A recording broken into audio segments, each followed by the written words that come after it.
my savvy people. It is Shalicia Calloway with Savvy Queendom. Just wanted to share with you about a meeting I had today with some of my direct reports about a subject matter that I knew one of the managers was specifically very well versed on. And as the conversation pursued and went on, there were many invitations for her to join in, to provide her input, to share some feedback and some of her knowledge. But she didn't step up to speak up, to share her insight, to give information that could have been helpful, that could have been innovative, that could have changed the course of the projects that we were working on. And so at the conclusion of the meeting, I asked her, I pulled her aside and I said, hey, I know this is something that you're very knowledgeable in, and you could have offered a lot of great detail and information to the team. Why is it that you didn't speak up?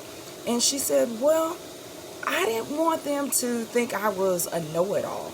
I didn't want them to think that I was talking too much or trying to take over the meeting and the conversation.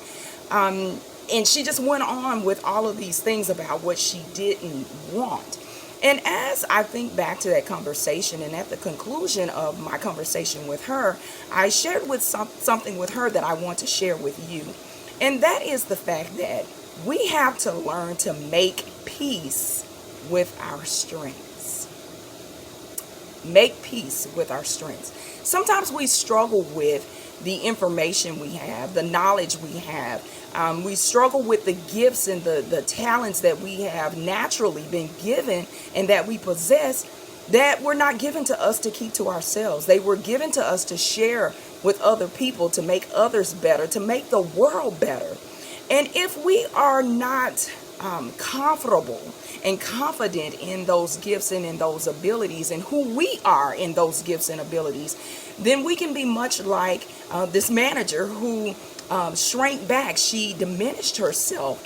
She hid almost to keep herself from being able to step forward and be comfortable and allow the light to shine on her for those brief moments.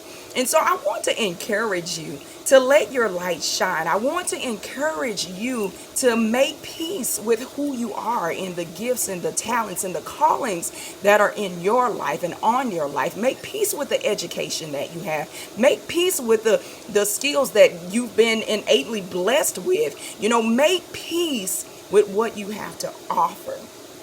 We need to hear your voice. Your voice, what you have to say, can make a difference.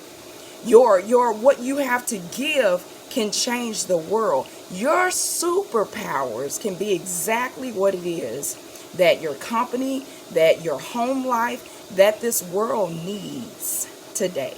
So make peace with your strengths. I made a post the other day, put up a post that said, don't dim your light so that others can shine. And I've come to a point in my life to where I understand that it's not for me to take back, to shrink, or to become a lesser person to make other people feel good.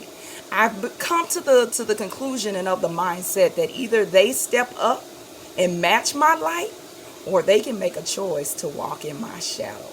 Either way, I'm going to illuminate. Either way, I'm going to shine brightly. Now, why don't you join me? Make peace with your strength. Thank you for joining me for this Savvy in Seconds moment.